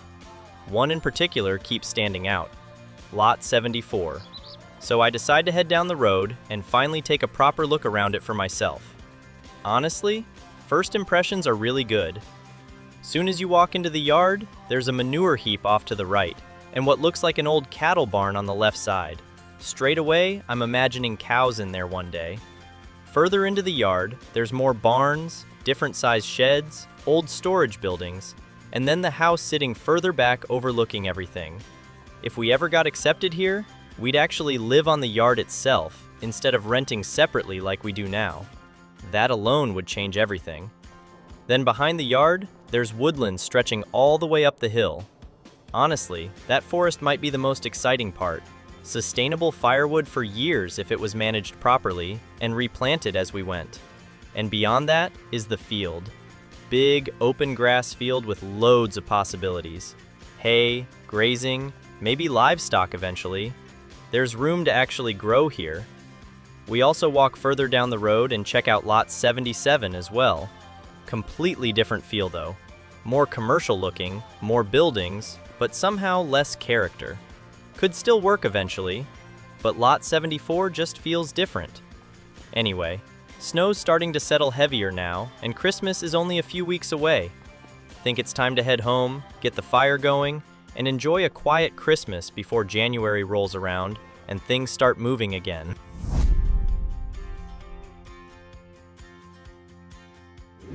January's got that weird, quiet feeling to it. No snow anymore, just cold fog hanging over the valley every morning, and muddy roads that never seem to dry out. Feels like everything slows down a little after Christmas, too. Walking into the shed this morning, though, things are looking pretty good, honestly. 7 pallets of firewood left, 1 pallet of wood chips still sitting over in the corner, and all the machines cleaned down and parked up ready for spring again. No hay left at all either after Pete bought everything. But this month, I want to start something new. Been thinking a lot lately about ways to diversify the business a little more, so over the last few days I've been building raised garden beds out behind the house. Nothing massive, just 6 small raised beds to start growing some fruits and vegetables that hopefully we can eventually sell down at Diane's market. And honestly, they came out pretty good. Only problem is, empty garden beds don't really grow much on their own. So, today we need supplies. Seeds, compost, water, probably manure too if we want this stuff growing properly. Alright then, let's head into town. Fog's thick this morning as we head down the road with the trailer behind us. Visibility's terrible too. Can barely see the hedges in some spots. There's the garden center up ahead though. Brockworth Garden Center. Never actually been in here before. We pull into the car park beside the market and park the tractor up near the side entrance before heading inside. Ethan? Didn't know you worked here. Part-time mostly. What are you doing here? Built some raised garden beds behind the house, and now realizing I have absolutely no idea what I'm doing. Sounds about right. I need seeds, compost, maybe manure if you sell it here. We do actually. Compost and seeds are easy enough. Manure too. But you'd need to bring something proper to haul it with, since it's loose. Yeah, trailer's probably not ideal for that. Definitely not. All right then. 6 bags of compost should probably do for now. That'll be £24. Perfect. And what about seeds? Honestly, little bit of everything. Dangerous strategy. Seed bags are £63 each. Sounds good. I'll take 4, please. Thanks, Rosie. See you again soon. See you, Ethan. So we load everything onto the trailer, strap it down, and head back home through the fog. Feels weird hauling seed packets around in the tractor instead of logs or hay bales. Back at the house, we pull around the side yard and start unloading everything beside the raised beds. Compost first, then the seeds. And after that, I spend the next while sorting out the water situation by running an extension line from the garage tap over toward the garden. Little rough looking, but it works. That's all that matters. Once the water's sorted, we finally start planting. Tomatoes down one side, spring onions beside them, then lettuce, garlic, Napa cabbage, and chili peppers spread through the rest. Only thing we can't plant yet are the strawberries because apparently they need straw underneath them, and we don't really have any spare right now. Still though, not bad for a first setup. Everything's planted, compost is down, water system's running, and now we just wait and hope something grows. Actually feels pretty relaxing working on something smaller for once, instead of constantly hauling timber around. Eventually though, we still need proper work to finish the month, so I give Giles a call to see if there's any forestry contracts left going. Hello, mate. Hey Giles, got any deadwood jobs left? One more up near Field 33 if you want it. Probably the last decent one for winter, though. Yeah, I'll take it. Thought you might. Have fun out there. Thanks, Giles. So from there, we spend the rest of January back up in the forestry, cutting deadwood once again. Cold mornings, chainsaw noise echoing through the trees, trailer slowly filling with logs while fog hangs over the hills. Feels familiar at this point, and honestly, that's probably a good thing. Business is steady, firewood's still selling, the garden project's underway, and even though winter's dragging on a little now, it finally feels like we've got momentum behind us instead of just surviving month to month. By the end of January, we're back in the yard unloading the final trailer load of deadwood before cutting it all down into firewood late into the evening. Another stack added to the pile, another month finished. And with February coming up next, spring suddenly doesn't feel quite so far away anymore.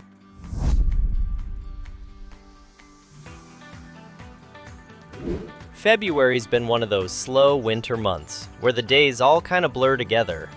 Cold mornings, gray skies, light snow drifting through the valley every now and then, but never really settling properly. Feels like the whole countryside's just waiting for spring to show up again. Still though, winter means firewood. And this morning, we've got 2 more orders waiting for us. 10 pallets for Diane down at the farmer's market, and another 4 pallets for Craig over at the Toby Carvery. So first thing today is getting the shed opened up and loading everything onto the trailer. Honestly, the yard's looking pretty stocked at the moment too. 21 pallets of firewood sitting inside ready to sell, 3 pallets of wood chips over in the corner, and no hay left at all, which honestly is exactly what we wanted. Once everything's finally stacked and strapped down, we hop into the tractor, back out of the shed, and head off toward town. Roads are quiet this morning too. First stop's Craig at the Toby Carvery.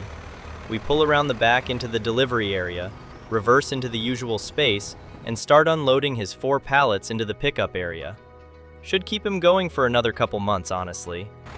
And with that done, we strap the rest back down and head across town toward Diane's place. But before we get there, we quickly stop at the petrol station because the tractor's almost completely empty. Definitely one expense I keep forgetting about sometimes. Fuel disappears fast once you're constantly hauling trailers around every day. Still though, hard to complain too much, considering these 2 invoices alone have pushed the business account up to around £76,000 now. That's honestly kind of wild to think about. Feels like winter's completely changed the business. Firewood's become our biggest income stream by far these last few months. And combined with the hay sales earlier in the year, it's really starting to add up now. Hopefully once spring comes back around, the garden setup starts helping too.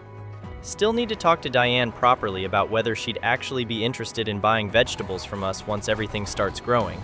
But hopefully that's another little income stream we can build up over time. 10 pallets gone, just like that. Honestly feels good seeing all this stuff leave the yard instead of just sitting there stacked up. Once we get back to the house, we park the tractor up and head around the back to quickly check on the garden beds before going inside. And surprisingly, everything's looking all right so far. Water system's still running fine, seeds are starting to grow, compost seems to be doing its job, and overall, it looks pretty healthy considering the weather. Still need to sort proper manure for it at some point though, if we want things growing well long term. But for now, things are moving in the right direction. Business is steady, firewood selling faster than we can almost make it, and spring suddenly doesn't feel too far away now.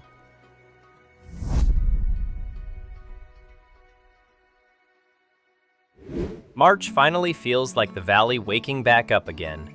There's birds out in the mornings now, the grass is getting greener, and for the first time in months, it doesn't feel freezing cold walking across the yard. Most importantly though, the garden actually worked. I came out this morning expecting half of it to be dead after winter, but somehow we've managed to grow a decent amount already. Tomatoes, lettuce, spring onions, garlic, Napa cabbage, chili peppers, honestly, way more than I expected from 6 little raised beds. So now comes the important part, trying to sell it. I figure Diane's probably the best person to call first, so while I'm standing out by the garden, I give her a ring. Farmers Market, Diane speaking. Hey Diane, it's Ethan over at Manston & Co. Just wanted to see if you might be interested in some locally grown vegetables. What have you got? Tomatoes, lettuce, spring onions, garlic, chili peppers, and Napa cabbage. About 1 pallet of each. Oh, absolutely. Fresh local produce always does well here. Perfect. What sort of prices are we talking? We've got standard rates for most of those. Roughly around £500 a pallet, depending on what it is. Lettuce will be a little higher because of the volume. Yeah, that sounds fair enough. Get the invoice through and we'll sort it. Perfect. Appreciate it, Diane. Honestly, pretty cool hearing someone actually want produce we grew ourselves. So after that, we spend the next while loading everything onto the trailer by hand. Compared to firewood, these things are way lighter than they look, which definitely helps. Once everything's strapped down and the invoice is sent through, total comes out to just over 3,200 pounds. Not life-changing money or anything, but for 6 little garden beds behind the house, that's pretty solid. And with the business account sitting near 80,000 pounds now, things are definitely looking healthier than they were a year ago. So we head off toward town on a bright spring morning with the trailer full of vegetables behind us. Honestly feels strange hauling produce instead of timber for once. We arrive down at the market and unload everything into the storage area Diane wanted us to use. And while we're unloading, I notice there's still firewood stacked up from the winter deliveries too. Just not nearly as much as there was before. Clearly, people have been buying through it. Once everything's unloaded though, I decide to park up and head inside before the market opens properly. And honestly, seeing our produce laid out on the tables is kinda surreal. Tomatoes lined up in baskets, spring onions bundled together neatly, garlic hanging up beside the lettuces, Napa cabbage stacked near the front tables. Seeing locally grown by Manston and Company written on the little signs honestly feels pretty rewarding. Never really imagined we'd end up selling vegetables when this whole thing started. Eventually, though, we head back outside and leave town again. But instead of heading home, we stop off at Field 17 on the way back. Spring scheme's active again now, which means we won't be cutting this field until summer. Another 3,000 pounds just for leaving it growing naturally through spring. Honestly, hard to argue with that. While we're standing there looking across the field though, I realize we still don't actually know much about the soil health here. So we order a full soil report online for 525 pounds. Results come back surprisingly fast too. Overall environmental scores sitting at 88 out of 100, which is apparently really good. Gives us an extra 11% environmental bonus as well. Only issue is nitrogen. Field's definitely lacking nutrients a little, and because we're keeping things organic, synthetic fertilizer's not really an option. Which gets me thinking, maybe it's finally time for a manure spreader. So from there, we head down to Peacock and Billington's to speak to Oxy. Back again, are we? Need something small for spreading manure. Got exactly the thing for you, actually. Little Lizard DZIK spreader out back. 800-litre capacity, 2-metre spread width. Small, but perfect for a field your size. How much? £4,000. Yeah, alright, let's do it. Thanks, Oxy. Tiny little thing, honestly, but hopefully enough for what we need. From there, we head straight over to Brockworth Garden Center. I wonder if Rosie's there again. Hello, you actually came back for manure then? Yeah, told you I would. £200 for a full load, please. Sounds good to me. Thanks, Rosie. Once it's loaded up, we head straight back toward Field 17 and finally start spreading manure across the grass. Honestly, pretty satisfying watching the nitrogen levels changing live on the app while we drive across the field. First load only gets us about halfway though, so we have to head all the way back into town for another fill. Another 200 pounds later, and we're back finishing the second half of the field. And by the end of it, honestly, the place is looking great. Grass growing nicely, nutrients finally sorted, and now we're even thinking about maybe adding lime later on as well to improve the pH properly before summer. Could end up being our best yield yet. Once we finally get back home, we leave the manure spreader outside beside the shed because honestly, no chance I'm parking that smell indoors. Tractor goes away though, shed doors close up, and just standing there looking around the yard now compared to last year, it's kind of crazy how much has changed already.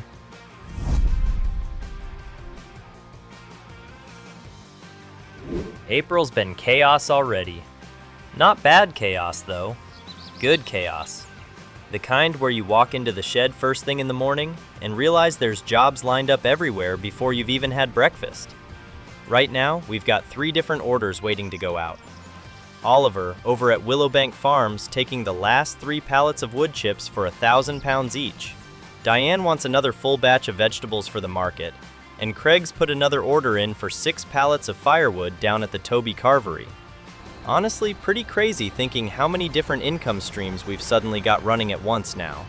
So, first job this morning is loading everything up. Wood chips onto the trailer first, then the firewood after that. Feels like half the business is just loading and unloading things lately. Still, not complaining. By the time everything's strapped down and ready to go, the trailer's packed full. Spring weather's really kicked in now too. Warm mornings, bright skies, birds everywhere. Whole valley looks completely different compared to winter.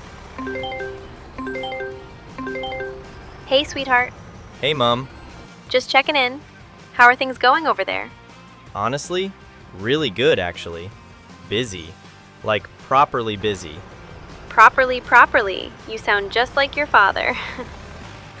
Sorry, bad habits. We've got vegetables growing now, still selling firewood, sold hay through winter, and now Oliver's buying wood chips as well. See? I told you it would start coming together eventually. Yeah, feels different this year. Like it's becoming a real business now instead of just surviving. Your dad keeps talking about it constantly, by the way. Sounds about right. And you're keeping up with your invoices and taxes properly? Yeah, I actually just got my next tax bill through this month. Nothing too scary though, just a couple thousand due later in the year. Good, as long as you stay on top of it. Trying to. And what's this estate thing your dad mentioned? Blackthorn Estate. They've got a few farms that might come up for lease later this year. Been looking into applying. Ethan, that's huge. Maybe. Still a long shot though. Still proud of you. Thanks, Mum. Talk again soon. 91,000 pounds sitting in the account is something I never thought I'd see when this whole thing started. At the garden center, we park up and head inside to grab more seed bags for the garden. Costs a bit more than expected too. 8 new seed bags comes out around 2,500 pounds, which definitely stings a little handing over that much money for seeds. Still though, if the garden keeps producing like it has been, it should easily pay for itself over the next few months. So we get everything loaded up onto the trailer and head back home. Once we arrive back at the house, we start unloading everything beside the garden beds one by one. The water system's still running perfectly too, which is nice. Saves a huge amount of effort not having to manually water everything constantly. But while we're checking everything over, I realize we're basically out of manure again. There's still about 300 liters left in the spreader, so we empty the last of that into the garden first and work it into the beds. Honestly, the place is looking great now. Everything's green, growing nicely, and actually starting to resemble a small market garden instead of just 6 random wooden boxes in the backyard. Still though, definitely need more nutrients in there. So once the last of the manure's emptied out, we head back into town again with the spreader attached and return to Brockworth Garden Center. Another 200 pounds later, and we've got a fresh 800-liter load ready to go. From there, it's straight back home one final time. We pull into the yard, unload the manure beside the garden, and finally call it a day. Honestly, April's been a good month. Busy, exhausting, constantly driving around, but good. Business is growing, the garden's producing more every month, and with spring fully here now, it finally feels like everything around the farm's moving forward again. Anyway, sun's starting to go down now, and I think we've earned a break. Time to shut the shed up and head inside before May rolls around and things somehow get even busier.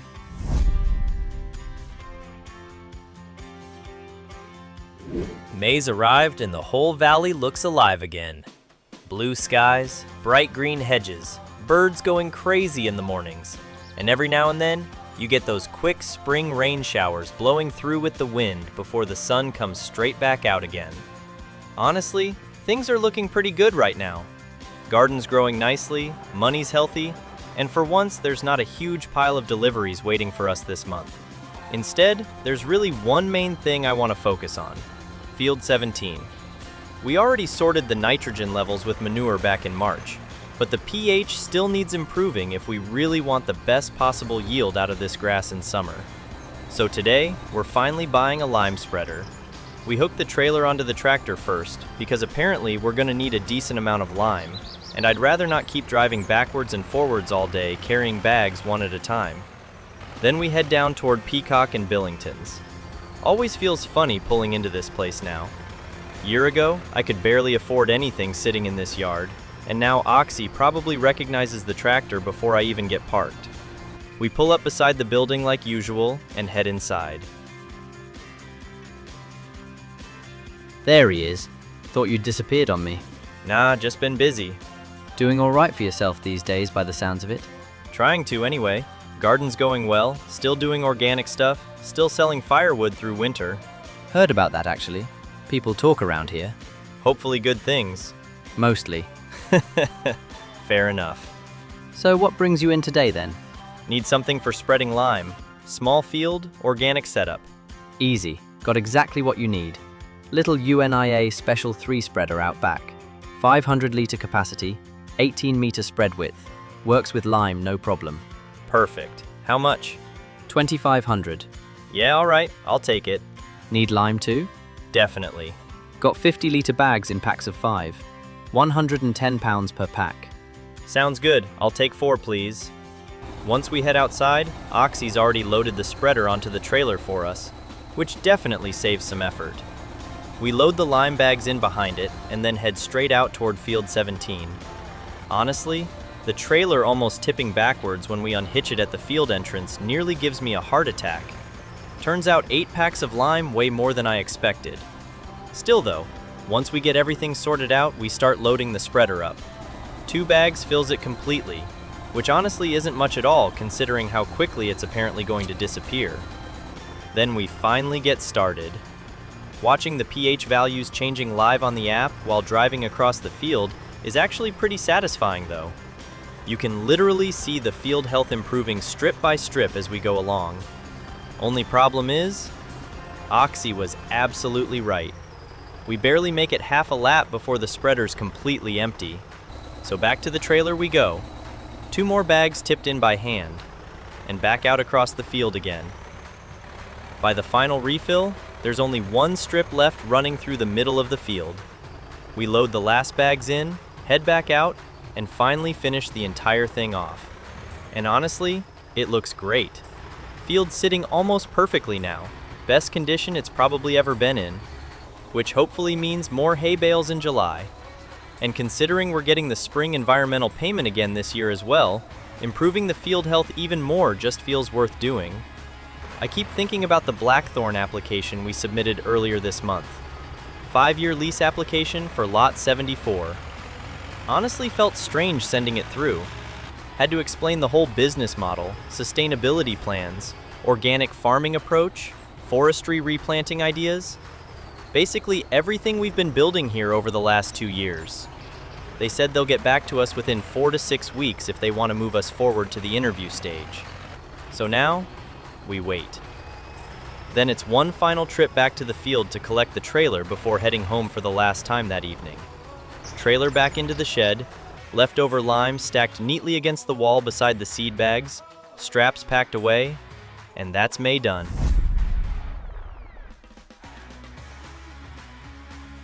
June's arrived and summer's finally here. Those raised beds might have been one of the best decisions we've made so far. This morning, we've already had another message through from Diane, wanting another full load of vegetables for the market.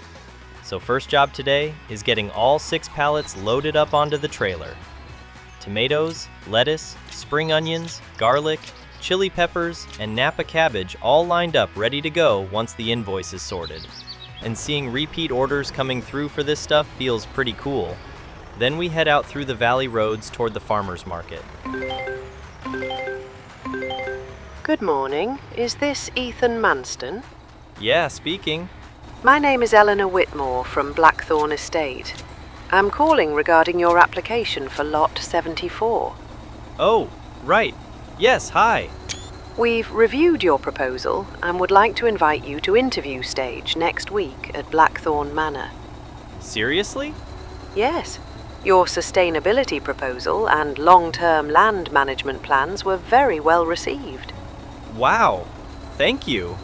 Please arrive on time and bring any supporting documents you feel may strengthen your application further. Absolutely. I'll be there. Excellent. We look forward to meeting you properly. Honestly can't even explain how unexpected that felt. Actually making it through to interview stage suddenly makes this whole thing feel real now. So after dropping the vegetables off with Diane, the rest of the week basically becomes preparation. Notes, plans, budgets, sustainability ideas, forestry management, environmental schemes. Everything we can think of that might help us stand out. Then, before we know it, interview day arrives. And unfortunately, the tractor's still our only transport option. So yes, we literally drive to a huge country manor house in an old Belarusian tractor. Honestly, kind of fitting in a weird way. The drive up there's nerve-wracking too. Massive iron gates. Blackthorn Manor honestly looks more like something out of an old movie than a farm estate. While we roll in sounding like an old diesel tank. Definitely makes you feel a little out of place.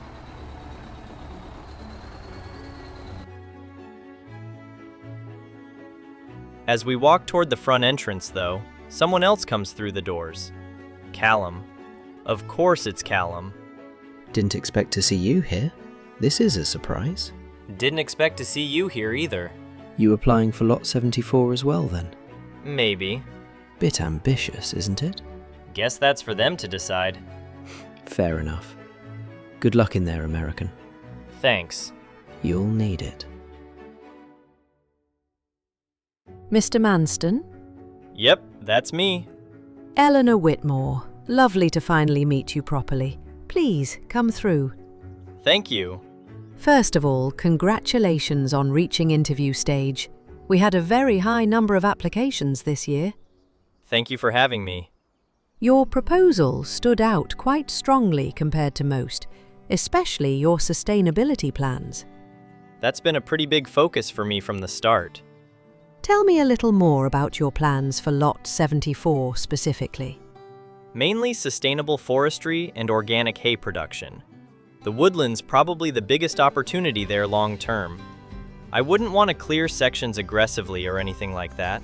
More selective logging, constant replanting, keeping the forest healthy while still producing firewood and timber logging. That aligns very closely with the direction the estate's trying to move toward. That's good to hear. And the grassland? Organic hay mostly. Maybe livestock eventually, years down the line. But for now, I'd focus on improving soil quality naturally. Manure, lime, environmental schemes, rotational cutting, things like that. We saw your environmental score submission from Field 17. 88 out of 100 is very impressive. Took a lot of work, honestly. Your application also mentioned local business partnerships? Yeah, I already supply local businesses around the valley. Firewood, hay, vegetables through the market. I'd want to keep building that side of things rather than becoming some giant commercial operation. And financially, do you believe the business is in a stable enough position for expansion? Yeah, definitely more stable now than it used to be. Last winter especially helped a lot with firewood sales. Current account balance? About £90,000 currently. That's very respectable for a business of your age. Appreciate that, thank you. And why should Blackthorn Estate choose you over the other applicants? Because I actually care about the land itself. I'm not looking to squeeze every penny out of it as fast as possible. I want to build something sustainable that lasts a long time and improves the place while I'm there. One final question then. Where do you realistically see yourself in 5 years? Hopefully still farming here in the valley. Bigger business, healthier land, maybe livestock eventually, but mostly just proud of what I've built. Well, Ethan, I'll be honest, you've made a very strong impression today. That's really good to hear. We still have remaining applicants to interview before a final decision is made, but you should absolutely be proud of how far you've already come. Thank you. Seriously. We'll be in touch soon. Appreciate the opportunity. I honestly don't even know how to feel right now. That interview could have gone way worse than it did. Eleanor actually seemed genuinely interested in everything I was saying. Lot 74 though, that place just feels right. The woodland, the grass field, the barns, the house. It's exactly the kind of place I could see Manston and Company growing into over the next few years if this somehow works out. Guess now all I can really do is head home, keep working, and wait for the call. Hopefully we've done enough.